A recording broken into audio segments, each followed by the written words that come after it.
முருகாச்சரணம் முருகாச்சரணம் முருகாச்சரணம். குரு பிரம்மா குரு விஷ்ணு குருதேவோ மகேஸ்வரக குரு சாட்சாத் பரபிரம்மம் தஸ்மை ஸ்ரீ குருவே நமக. குரு பிரம்மா குரு விஷ்ணு குருதேவோ மகேஸ்வரக குரு சாட்சாத் பரபிரம்மம் தஸ்மை ஸ்ரீ குருவே நமக. திருவிண்ணகர் என்ற ஒப்பிலியப்பன் கோயில் தரிசனம். கும்பகோணத்திலிருந்து 6 கிலோமீட்டர் தூரத்தில் திருநாகேஸ்வரம் நாகேஸ்வர சுவாமி திருக்கோயிலுக்கு அருகில் அமைந்துள்ளது இத்திருத்தலம். சுவாமி ஒப்பிலியப்பன் மூலவராக திகழ்கிறார். கிழக்கு நோக்கிய நின்ற திருக்கோலம் ஒப்பிலியப்பன், விண்ணகர் அப்பன், ஸ்ரீனிவாசன், உற்சவர் பிரசன்ன வெங்கடேசன், தாயார் பூதேவி நாச்சியார் கூப்பிய கரங்களுடன் மூலவரின் முன் வலப்பக்கத்தில் அமர்ந்து உள்ளார். தரணி தேவி என்னும் வசுந்தரா என்றும் வழங்குபவர். பூதேவி பூமி தேவி என்ற திருப்பெயர்களும் இவருக்கு உண்டு. விமானம் விஷ்ணு விமானம், சுத்தானந்த விமானம். தீர்த்தம் அகோராத்திர புஷ்கரணி, அர்த்தி புஷ்கரணி. தலம் மார்க்கண்டேய சேத்திரம், தென் திருப்பதி என்றும் இதை கூறுவர். பூலோக வைகுந்தம் என்றும், ஆகாச நகரி என்றும், வைகுந்த நகரி என்றும், துளசிவனம் என்றும் கூறுவர். பிரத்யக்ஷமாக காவேரி, மார்க்கண்டேயர், கருடாழ்வார், தர்மதேவதை உள்ளனர். இத்திருத்தலத்தை பேயாழ்வார், நம்மாழ்வார், திருமங்கையாழ்வார், பொய்கையாழ்வார் முதலிய ஆழ்வார்கள் மங்களாசாசனம் செய்துள்ளனர். நகரமும் நாடுகளும் ஞானமும் மூடமுமாய், நிகரில் சூழ் சுடராய், இருளாய், நிலவாய், விசும்பாய், சிகர மாடங்கள் சூழ் திருவிண்ணகரச் சேர்ந்த பிரான் புகர்கோள் கீர்த்தி அல்லாமல் இல்லை யாவருக்கும் புண்ணியமே. பெரிய நகரங்களும் சிறிய நகரங்களும், அறிவும் அறிவின்மையும், ஒப்பற்ற பரந்த ஒளியும், இருட்டும் பூமியும் ஆகாயமும் ஆகிய அனைத்தையும் ஆள்கின்ற தலைவனாகிய சிகரங்களை உடைய மாடங்கள் சூழ்ந்த விண்ணகரில் எழுந்தருளியுள்ள எம்பெருமானது பெருமை வாய்ந்த கருணையை தவிர யாவரையும் கடைத்தேற்றும் புண்ணியம் வேறு இல்லை என்கிறார் இந்த பாசுரத்தில் நம்மாழ்வார் பெருமான். நம்மாழ்வாருக்கு இந்த தலத்து பெருமானை ஒப்பிலியப்பன் பொன் போன்ற வடிவில் பொன்னப்பனாகவும், மாணிக்கம் போல் சிவந்து மணியப்பனாகவும், முத்தே வடிவமாக முத்தப்பனாகவும் காட்சி தந்திருக்கிறார். அவரை என்னப்பா என்று தொழுது உருகியதும் ஒப்பில்லா அப்பனாகவும் தரிசனம் செய்திருக்கிறார். அவர் 11 பாசுரங்களாலும், திருமங்கையாழ்வார் 34 பாசுரங்களாலும், பொய்கையாழ்வார் 1 பாசுரமும், பேயாழ்வார் 2 பாசுரங்களாலும் மங்களாசாசனம் செய்திருக்கின்றனர். தந்தையே உப்பில்லாமல் சமைக்கிறார்கள், ஆனால் உப்பிட்டு செய்வது போல் பிரசாதங்கள் ருசிக்கின்றவே, ஏன் உப்பில்லாமல் சமைக்க வேண்டும்? உப்பிட்ட பலகாரங்கள் உள்ளே எடுத்துச் சென்றால் கடும் நரகவேதனை அடைவர் என்கின்றனரே, இந்த முடிச்சுக்களை அவிர்க்க வேண்டும் என்றார் நாரதர். நாரதா, துளசி ஒரு சமயம் மகாவிஷ்ணுவுடன் திருமகளைப் போல் எனக்கு மார்பில் இடம் தர வேண்டும் என்று கேட்டாள். அலைமகள் கடுந்தவம் புரிந்து என் மார்பை வாசஸ்தலமாக்கிக் கொண்டாள். அவளுக்கு பூமாதேவியின் மேல் மோகம். வராக அவதாரத்தில் அவளை பரிசித்தேன் என்று ஊடல். மார்க்கண்டேயர் ஸ்ரீதேவி தனக்கு புத்திரியாக பிறக்க வேண்டும் என்று தீர்த்த யாத்திரை வேறு செய்து வருகிறார். அவருக்கு மகளாக அவதரிக்க பூலோகம் புறப்பட்டு விட்டாள். நீ அவளுக்கு முன் காவிரி கரைக்கு சென்று சமுத்திரகுமரிக்கு நிழலாக வேரூன்றி விடு, நிச்சயம் நீ கேட்டது கிடைக்கும் என்றார். அதன்படி திருத்துழாய் தேவி செய்தாள். பாக்கியலட்சுமிக்கு மடி கொடுத்ததால் அவள் பரந்தாமனின் மார்பில் மாலையாக புரளும் பாக்கியத்தை பெற்றாள். மகாலட்சுமியின் கடாட்சம் கிடைக்க நிறைய ஆராதனைகள் செய்த வேண்டும்.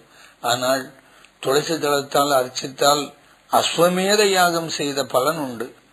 துளசி பூஜை செய்பவர்களுக்கு வைகுண்ட வாசனின் கதவுகள் திறந்தே இருக்கும் என்று துளசியின் பெருமையை கூறிக்கொண்டே வந்தார் பிரம்மா.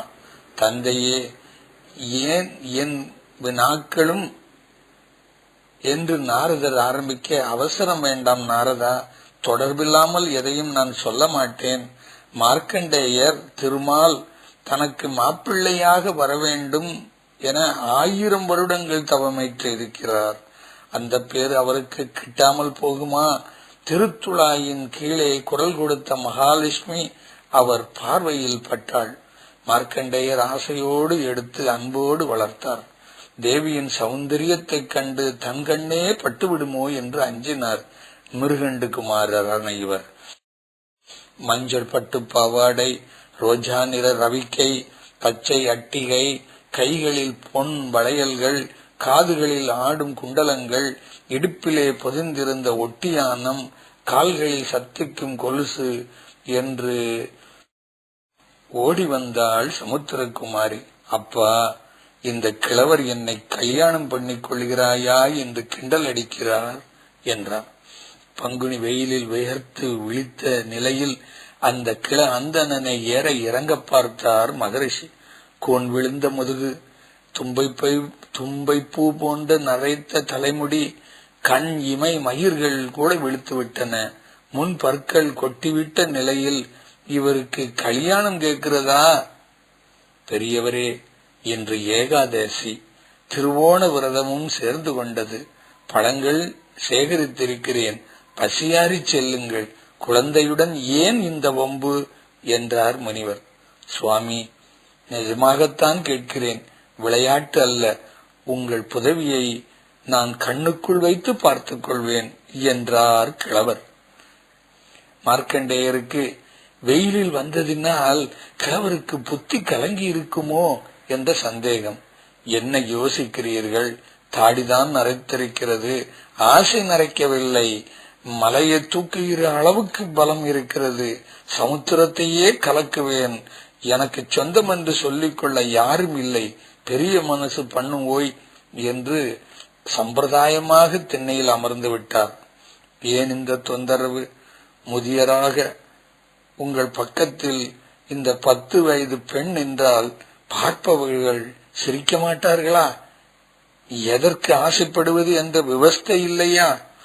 இவளை கல்யாணம் செய்து கொள்வதால் உமக்கு என்ன லாபம்? இவளுக்கு சமைக்க கூட தெரியாதே. உப்பு போட மறந்து விட்டால் நீங்கள் கோபிக்கலாம் அல்லவா? யார் கண்டது?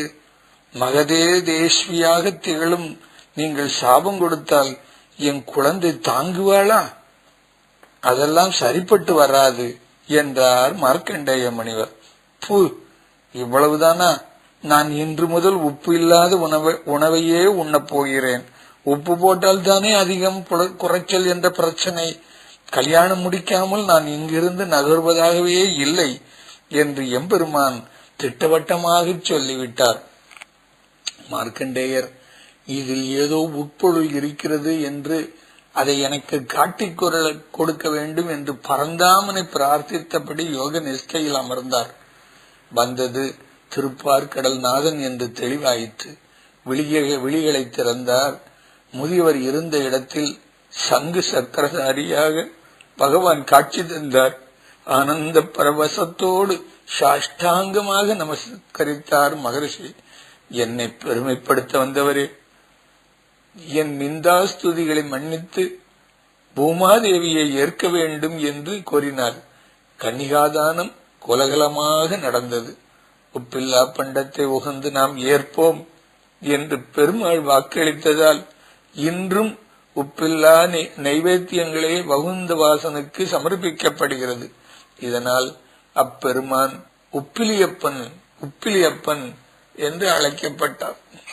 108 திவ்ய தேசங்களில் உப்பில்லா நைவேத்தியம் எங்கு மட்டும்தான் நடக்கிறது என்று நான்முகன் நாரதருக்கு கூறியதை பிரம்மாண்ட புராணத்தில் பார்க்கிறோம். திருப்பதிக்கு வேண்டிக் கொண்டு நடத்த இயலாவிட்டால் இத்தலத்தில் பிரார்த்தனையை நிறைவேற்றலாம் என்கிறார்கள். திருப்பதி வெங்கடாசலபதிக்கு உள்ளது போல் இவருக்கும் தனி சுப்பிரபாதம் உள்ளது. சமஸ்கிருதத்தில் இத்தலம் ஆகாச நகரி என்று வர்ணிக்கப்பட்டுள்ளது. 5 நிலை கொண்ட பெரிய ராஜகோபுரம் நம்மை வா என்று அழைக்கிறது. வலது பக்கம் தேவசன்மாவுக்கு முத்தி அளித்த அஹோராத்திர தடாகம், குளக்கரையில் உள்ள வில்வமரம் மதில் சுவரை தாண்டி வளர்வதில்லை என்கிறார்கள்.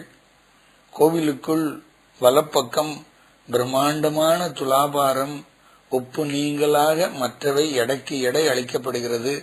ஒப்பிலியப்பன் கிழக்கு நோக்கி நின்ற திருக்கோலத்தில் சுத்தானந்த விமானத்தின் கீழ் தரிசனம் தருகிறார். பூமி நாச்சியார் வடக்கு பார்த்து அமர்ந்த திருக்கோலத்தில் காட்சி தருகிறார். மார்க்கண்டேயர் கிழக்கு நோக்கி உட்கார்ந்த நிலையில் கன்னிகாதானம் செய்கிறார். திருவிண்ணகரப்பன் திரு மாம் ஏகம் சரணம் பிரஜ என்ற பகவத்கீதா வாசகம் ஜொலிக்கிறது. நான் ஒருவனே உனக்கு கதி, என்னை சரணடைந்தால் பாவங்கள் தீரும் என்பதே இதன் பொருள். இங்கு தனியாக தாயாருக்கு சன்னதி கிடையாது. இங்கே விண்ணகரப்பன் வசுந்தரா நாச்சியார் இல்லாமல் பவனி வருவதே இல்லை. தரிசிப்பவருக்கு சுத்தானந்தத்தை தரும் விமானத்தில் தாயாருடன் ஒப்பிலியப்பன் சேர்ந்தே சிவசாதிக்கிறார். பிள்ளைப்பெருமாள் ஐயங்காருக்கு அரங்கநாதன் மீது அபரிமிதமான பக்தி. ஸ்ரீ ரங்கநாயகியை விடுத்து பத்மாவதி தாயாரை மணந்து கொண்டார் என்று திருப்பதி ஸ்ரீனிவாசர் மேல் மகா கோபம். ஸ்ரீ ரங்கநாதரை போற்றி மாலை, கலம்பகம், அந்தாதி, ஊஞ்சல் ஆகியவை பாடியிருக்கிறார். அஷ்டப்பிரபந்தம் இயற்றி இருக்கிறார். அஷ்டப்பிரபந்தம் படித்தவன் அரைப்புலவன் என்ற பழமொழியே உண்டு. திருப்பதி பெருமாள் அவர் கனவில் வந்து என்னையும் பாடு என அரங்கனை பாடிய வாயால் ஒரு குரங்கனை பாட மாட்டேன் என்று மறுத்துவிட்டார். திருமலையில் வாரணங்கள் அதிகம். பிள்ளை பெருமாளுக்கு கண்டமாலை என்ற வியாதி வந்துவிட்டது. அவருக்குத்தான் திருவேங்கடமுடையான் விஷயத்தில் அபசாரப்பட்டதே இதற்கு காரணம் என்று விளங்கிவிட்டது. 108 திருப்பதி அந்தாதி பாடினார். கையும் உரையும் கருத்தும் உனக்கே அடிமை செய்யும்படி நீ திருத்தினாய் ஐயா திருவிண்ணகராளா, சிந்தையிலும் எண்ணேன் பெரு விண்ணகராளும் பேரு. திருவிண்ணகரப்பனே, உள்ளம், பேச்சு, சரீரம் ஆகிய 3 உபகரணங்களாலும் உனக்கே தொண்டு புரியும்படி என்னை திருத்தி ஆண்டு கொண்டாய். இனி பரமபதத்தை ஆளும் பாக்கியம் கிடைப்பதாயிருந்தாலும் அதை மனசாலும் நினைக்க மாட்டேன் என்கிறார். உடனே ஏழுமலையான் காட்சி தந்து அவர் நோயை குணமாக்கினார். காவிரியும் கருடாழ்வாரும் தரிசித்த ஒப்பிலியப்பனை நாமும் மனம் உருகி தரிசித்தால் இல்லத்தில் சுபம் உண்டாகும். நமோ நாராயணாய நமக. நமோ நாராயணாய நமக. நமோ நாராயணாய நமக.